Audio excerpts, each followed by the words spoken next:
Starting with the forced liquidation of Evergrande, once China's largest real estate developer, 2024 is not shaping up to be a good year for the Chinese economy. Serious problems are on the horizon, not only for the millions of hopeful buyers who paid for construction projects that were never started, but also for the many businesses that work with Evergrande, construction firms and material suppliers that will now face huge losses and the threat of bankruptcy.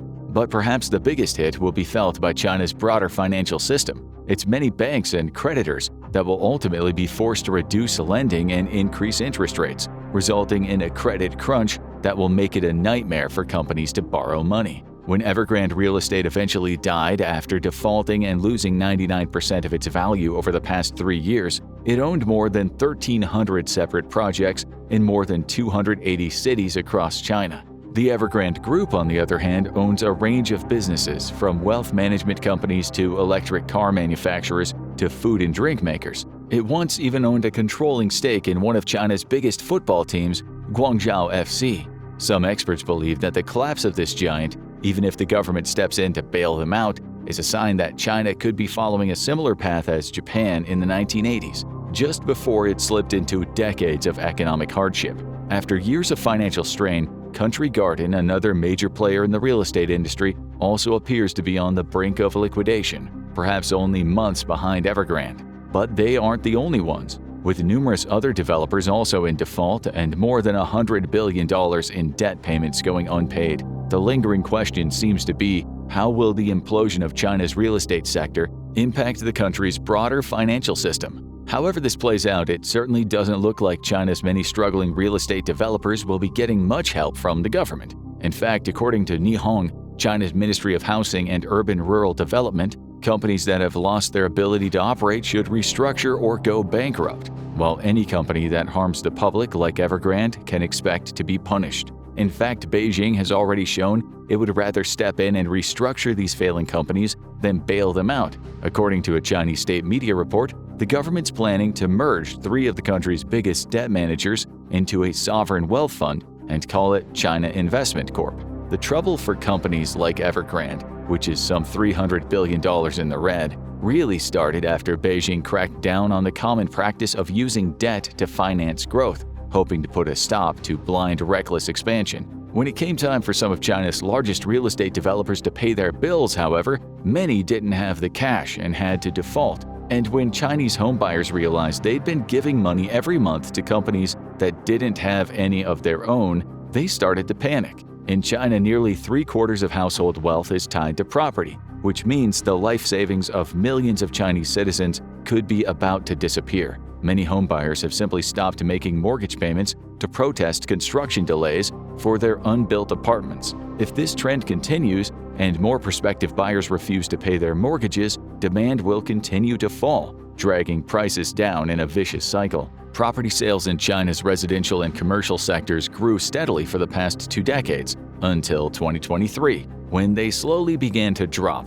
Starting in 2019, the construction of new residential projects plummeted by 58%, a concerning turn of events for those who'd already paid. People, too, will stop buying properties if they don't look like they'll ever be built. So all across China, sales numbers started to fall as millions of homes already paid for were undelivered. Unfortunately, this death spiral can only be reversed by renewing the confidence of homebuyers in both developers and the market, but that'll be no easy task.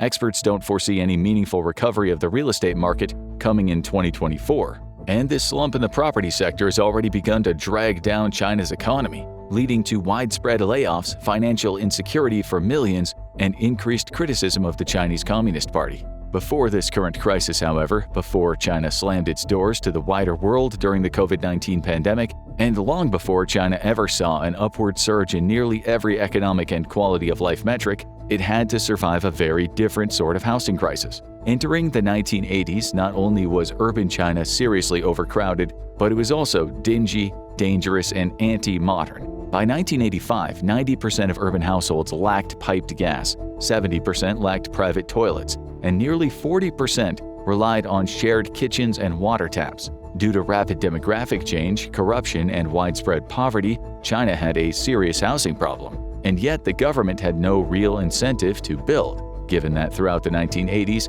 housing was the sole responsibility of the state. On the upside, this made housing quite inexpensive. Rent accounted for just 1 to 3% of a person's average income. However, this more affordable approach also made the construction of additional housing a low-profit enterprise. Unlike other types of investing, housing development would generate little to no revenue, so the state wasn't interested. At the time, however, private development was still outright illegal, and so China's housing crunch went from bad to worse. Then, in 1988, along came Deng Xiaoping, a prominent politician and a reformer who initiated a real estate revolution in China that a decade-long development boom would follow. It all started with a single-sentence addition to the constitution that allowed government-owned land to be transferred to local governments to use basically however they wanted. Looking to fund their own local infrastructure projects, they could now lease large sections of land to property developers, who could in turn build housing for a growing Chinese middle class that was flush with cash and eager for more space. And just like that, China had a red-hot private real estate and development sector. From 1998 to 2002, urban living space and home ownership skyrocketed as ambitious developers built enough housing to accommodate the entire United States population. This looked like an opportunity to the people in and outside of China, but to massive developers like Evergrande, it felt much more like a race. So to keep up with stiff competition and ever-increasing demand, they embraced an absurdly high-leverage strategy. Similar to other developers, they would finance construction projects through a combination of upfront buyer payments and loans.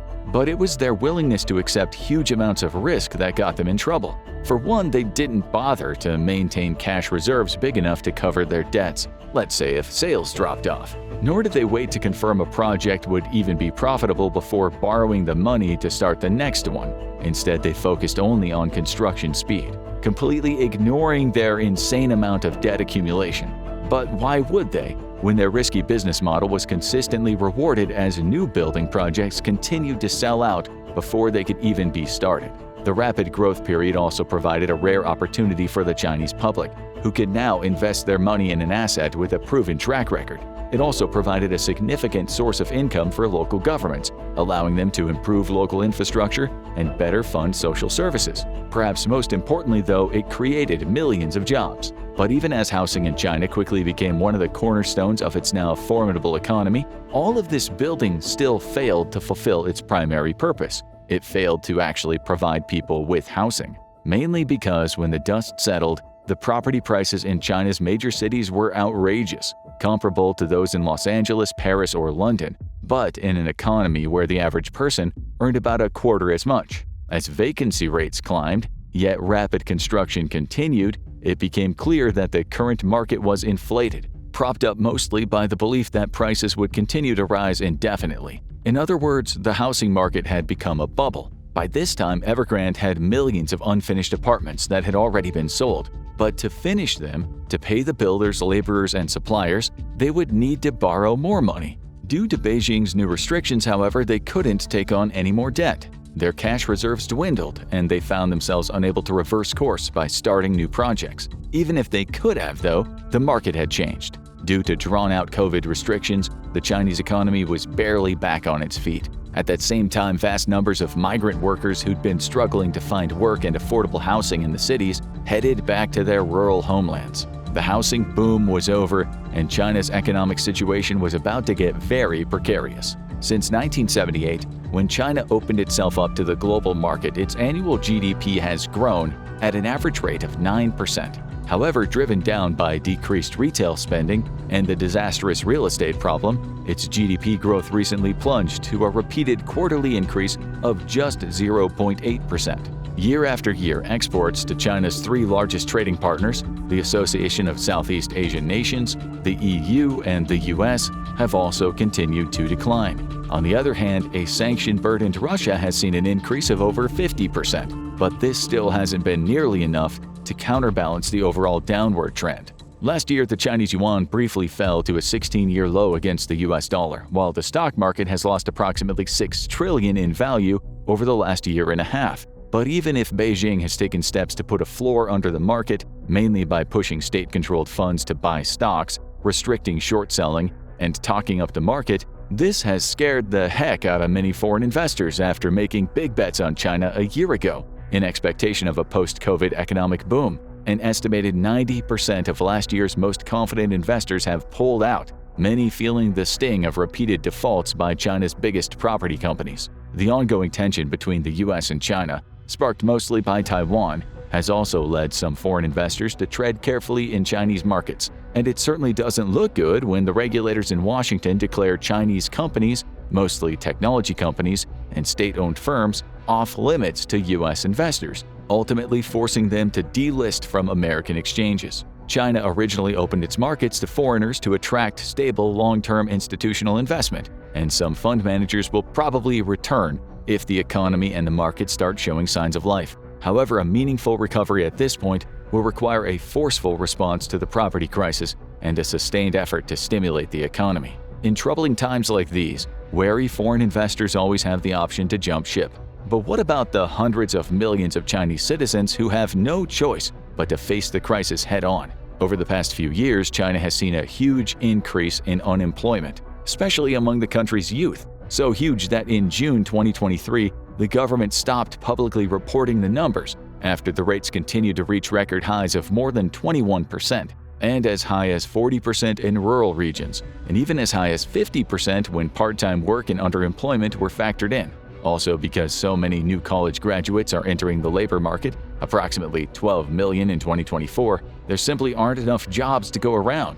Government regulations have too hindered the growth of many industries that typically employ young people, such as technology. But that's not all. Given the high cultural demands on Chinese workers, who are routinely expected to work a 9-9-6 schedule from 9 a.m. to 9 p.m. 6 days a week, many have simply chosen to opt out. Instead of grueling hours, low pay, and a straight path toward burnout, many of China's young people have chosen not to work or engage in any economic activities, or become professional children, relying on their parents and grandparents to support them. It must also be taken into consideration that higher death rates and lower birth rates, even after 10 years without the one-child policy, have put a disproportionate amount of pressure on young Chinese women to stay home and raise children. Societal norms might discourage them from joining the workforce, and employers can be hesitant to hire them. With fewer people working in China, the average citizen is spending far less than they have in the past, putting a big dent in the consumer market. Real estate prices have tumbled, youth unemployment has peaked, and after 2 decades of increases, wages have stagnated. So, to try to encourage wary consumers to spend rather than save, the Chinese government has introduced a number of incentives. Drivers who trade in older cars for newer models will be eligible for subsidies, as will rural households that buy insulation and other home renovation materials to improve energy efficiency, while entrance fees at certain scenic sites will be discounted to promote domestic tourism. It's unknown what proportion of these incentives the central government actually intends to pay for. Many provincial governments are already struggling to pay the salaries of their civil servants and interest on their debts, so covering the cost of these new consumer subsidies will likely be a struggle. For better or worse, China's approach to stimulating consumer spending has differed considerably compared to those used by the US during the pandemic, which was essentially send people money. This tactic led millions of Americans to spend their stimulus checks on manufactured goods imported from China, like consumer electronics and exercise equipment. On the other hand, China's policies force consumers to purchase goods and services that are almost entirely produced in China. In theory, simply sending checks to nervous households might only prompt them to put that money in the bank. During this recent holiday season, however, there were a few signs that life might be returning to China's mostly flattened consumer market. For one, holiday travel numbers were up. Not as high as pre-pandemic levels, but there was an improvement. Encouraged by government policies, increased supply, and propaganda, domestic tourists spent a total of 632.7 billion yuan, around $87.9 billion during the Chinese Lunar New Year period. An average of 1.69 million trips per day were made in and out of mainland China, including Hong Kong and Macau, but those numbers were still far below pre-pandemic averages. Movie ticket sales reached a record 8 billion yuan, around $1.1 billion during the 8-day holiday period. However, increased spending at the box office isn't nearly enough to turn China's troubled economy around. The truth is, people are still nervous. This cautious behavior, though, has created serious concerns for many companies that have relied heavily on China for much of their growth. Huge multinational corporations like Starbucks, McDonald's, and Ralph Lauren got swept up in China's economic success. In 2005, Volkswagen sold over 500,000 cars in China. By 2019, that number had reached 4 million. Sales for Apple products too climbed from about $13 billion in 2011 to closer to $70 billion in 2021, more than quintupling in a single decade. China's also created a problem for itself in terms of interest rates, as if it didn't have enough troubles already. In contrast to what many of the major central banks belonging to the world's largest economies have done, sharply raise interest rates to combat inflation, China has continued to reduce borrowing costs, attempting to support its struggling economy and property market. Chinese banks have created two other problems. One, the lowering of interest rates could put more pressure on an already weakened yuan. And two, rather than reinvesting domestically, many Chinese businesses are choosing to move their funds overseas. Most of these companies have plans for major Chinese expansion, but has this rising star reached its apex? And what happens if China can't recover? Overall, things would likely get very bad for the global economy. The question is, how bad? However, to properly answer that question, we need again to glance back at certain events that took place over the past 2 decades. For a long time, China's growth appeared unstoppable, as it evolved into a manufacturing powerhouse, and its GDP consistently saw double-digit growth. In 2010, China even surpassed Japan to become the world's second-largest economy after the United States. So, what happened? Well, the COVID-19 pandemic, for one. In the initial stages of the pandemic, due to widespread isolation measures and lockdowns, China's economy basically shut, which led to a 6.8% drop in GDP during the first quarter of 2020, with sectors like wholesale goods, retail, construction, transportation, and tourism all taking a devastating hit. For years, China stuck with a strict zero-COVID policy, as local governments were forced to spend huge amounts of money on quarantine measures and testing. At the same time, businesses, factories, and even entire cities were shut down over a handful of infections. In spite of this, China's economy slowly started to recover, and by 2021, as the domestic economy slowly began to reopen, its GDP growth had crept back up to 8.1%. During this period, China's exports also reached record highs, which helped offset economic damage caused by ongoing lockdowns. But new challenges await in 2022. Due to outbreaks of the Omicron variant and renewed control measures, again China's GDP growth dipped, this time down to a mere 3%, well below the government's target of 5.5%. Cases surged. Consumer consumption, public services and entertainment, and the property sector all took a beating.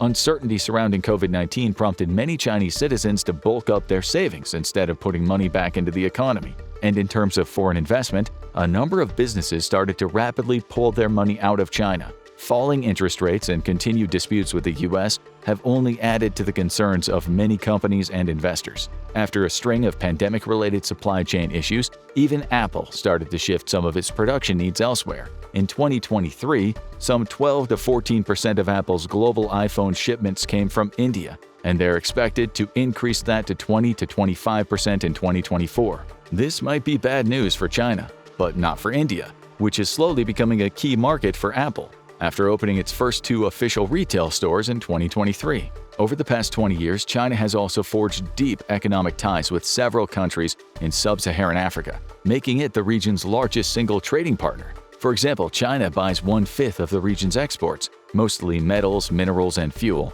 while providing most of the manufactured goods and machinery imported by these countries, which means that China's economic problems are also Africa's. Given a 1 percentage point decline in China's growth rate, could reduce the average growth in the region by 1/4 percentage point within a year. Complicating things further are China's new export restrictions on gallium and germanium, 2 of the raw materials that are key to semiconductor production. Given that China produces 80% of the world's gallium and 60% of the world's germanium, this hoarding of materials is likely in response to the coordinated effort of the US, Netherlands, and Japan to choke off China's access to semiconductor technology. Viewed internationally as a major geopolitical and economic power play, this could significantly slow down China's efforts to develop its own domestic chip industry and hurt major Chinese tech firms like Huawei, SMIC, and HiSilicon that rely on cutting-edge foreign chips. By forcing China to rely on older, slower chip technologies, however, as well as disrupting the supply of critical components for a wide range of Chinese products,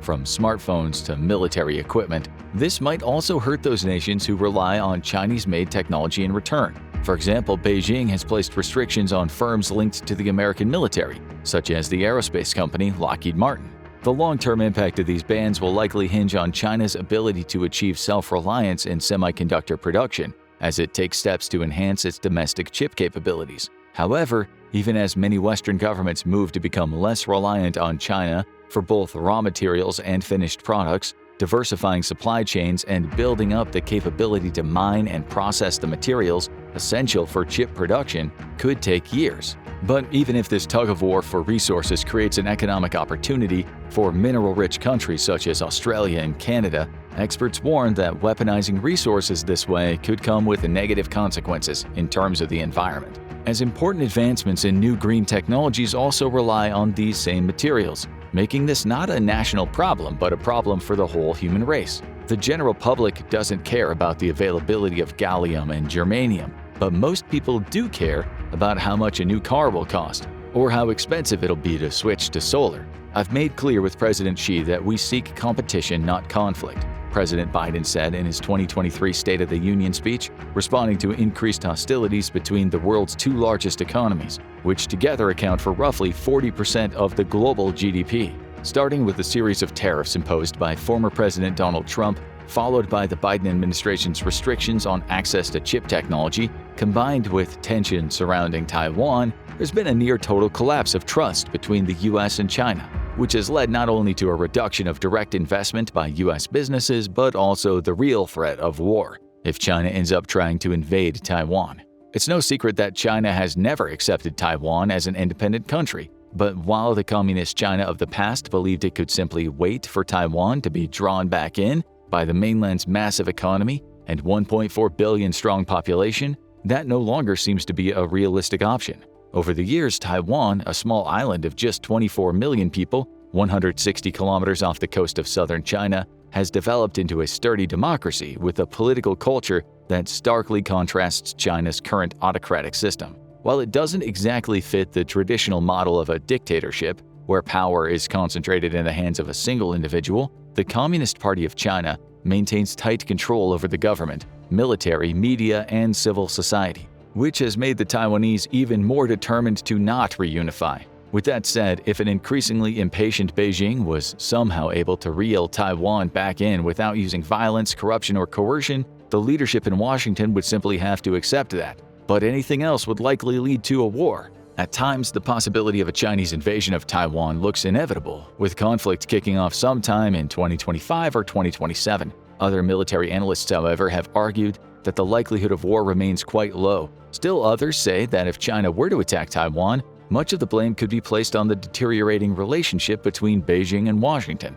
A lot of the tension surrounding Taiwan comes from the growing conflict between these two major global powers. For one, Beijing doesn't like at all that Taiwan has fallen within the sphere of U.S. influence, but it also must recognize that any military action against Taiwan would be viewed as a direct attack on U.S. interests. This also means that if China-U.S. relations completely fall apart, President Xi Jinping won't have to worry about the feelings of whoever's occupying the White House when he ultimately moves on Taiwan. However, if President Xi, who has long sought to solidify his position as China's most powerful leader since Mao Zedong, can't turn China's economy around, he might not be the one handling the problem. When the economy was booming, the Chinese population was more willing to accept the CCP's tighter controls on things like freedom of speech. However, a faltering economy doesn't usually create a sense of confidence in the person ruling the country. After having amassed the greatest amount of concentrated power and influence since Mao, it seems that China's once unquestionable leader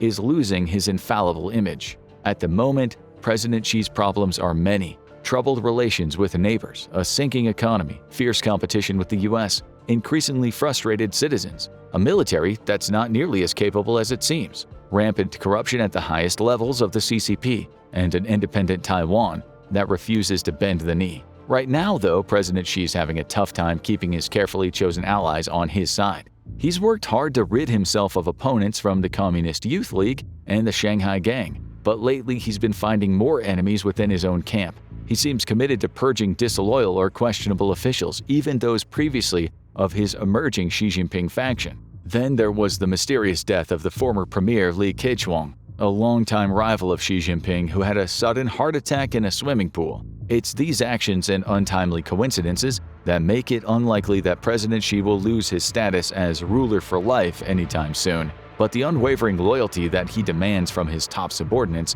not to mention the Chinese people, could be at risk. Governmental hubris, marked by illegal actions and blatant disregard for others, has also turned a number of international friends into enemies. After meeting with President Marcos of the Philippines in early 2023, President Xi promised to resolve their differences peacefully. Instead, Filipino fishermen working within their exclusive economic zone continued to be harassed by the Chinese Coast Guard. And it's perhaps due to this increasing lack of allies that President Xi has decided to double down on his friendship with Russia and North Korea, which is now supplying ballistic missiles to Putin for use in Ukraine. Israel's also investigating how Chinese weapons and equipment ended up in the hands of Hamas fighters. The most likely answer? Via Iran. But China did train and arm Palestinian factions back in 1992, prior to re-establishing ties with Israel. Still, even though Israel and China were once close allies, Beijing refuses to condemn Hamas and has even accused Israel of pushing their attacks beyond the scope of self-defense. Amidst all of this, the Chinese government is also waging an assault on religion, subjecting millions of Christians, Muslims, Buddhists, and other religious groups to arbitrary detention, forced labor, and torture, while destroying religious buildings, books, and artifacts. This has been the most apparent with the ongoing mistreatment of Uyghur Muslims, a campaign of persecution that has been readily described as genocide, as reports of internment camps, forced sterilization, and suppression of religious practices have continued to become public. The Chinese government has also recently intensified its repression of Christians, both Catholics and Protestants. This has included the demolition of churches, the arrests of pastors and church attendees, and the forced installation of surveillance cameras in churches. The government, too, has been retranslating the Bible to establish a correct understanding that's more in line with Chinese culture and the Chinese Communist Party's ideology. Since 2018, the Bible has only been available for purchase via government-sanctioned retailers. Large numbers of Tibetan Buddhist monks and lay practitioners have also faced extensive surveillance, limits on travel and communication, and detainment. Ordinary citizens, too, have been subjected to increased controls and surveillance, making it very difficult for the public to openly express dissent or criticism of the president or his policies. But this hasn't been able to thwart the sharp increase in labor protests, which more than tripled in the fourth quarter of 2023, compared with the same period the year before. Independent data from the Hong Kong-based China Labor Bulletin, which promotes Chinese workers' rights, recorded an additional 183 protests between January 1st and February 3rd, 2024. These disputes have been largely fueled by 1. Inadequate enforcement of labor protections, and 2. The absence of effective labor unions. However, the root cause of China's rise in labor protests clearly rests on its broader economic challenges. As manufacturing orders have declined, many Chinese companies have struggled with financial difficulties that directly impact workers. Then there's the implosion of the Chinese real estate sector, which has made construction workers especially likely to protest. Previously, the Chinese government has been able to overcome a range of severe economic and financial obstacles. Most of these have been due to its own highly inefficient and risky growth model, but still the CCP has so far managed to maneuver the economy around a banking crisis, massive currency devaluation, a housing market meltdown, and impending economic collapse. Each of these near misses, however, has come at a cost, primarily a massive buildup in domestic debt, huge losses in foreign exchange reserves, and highly unpredictable prices for stocks, property, and other once stable assets. And yet, even if no larger economic crisis develops, China's future still seems very fragile, as its growth will remain constrained by unfavorable demographics, high debt levels, and an inefficient financial system. If only Beijing plays its cards right, it seems, will the future of the Chinese economy see moderate growth and fewer emergencies down the road. Whatever the economic fate of China, U.S. taxpayers should be prepared to absorb some of the cost, given that for much of the past 3 decades, China has been one of the single biggest investors in U.S. Treasury bonds sold by the U.S. government to pay for public services. Why, you ask, would China want to buy so many of these bonds? Well, there are 2 primary motivations behind this. First, China wants the yuan's value to remain pegged to the dollar's value. A dollar-pegged yuan helps keep down the cost of Chinese exports. The This also provides stability to the yuan since the dollar is still seen as one of the safest currencies in the world.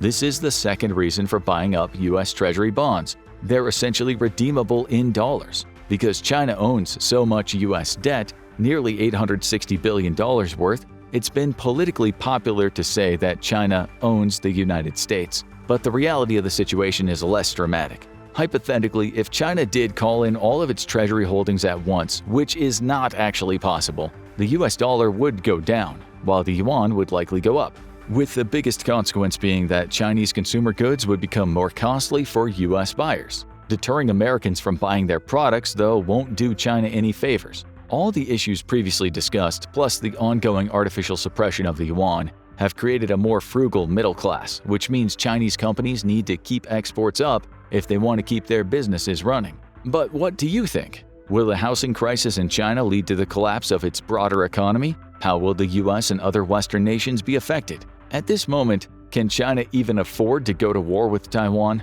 Let us know in the comments, and don't forget to hit that subscribe button. Now go ahead and check out this video, or maybe this one instead.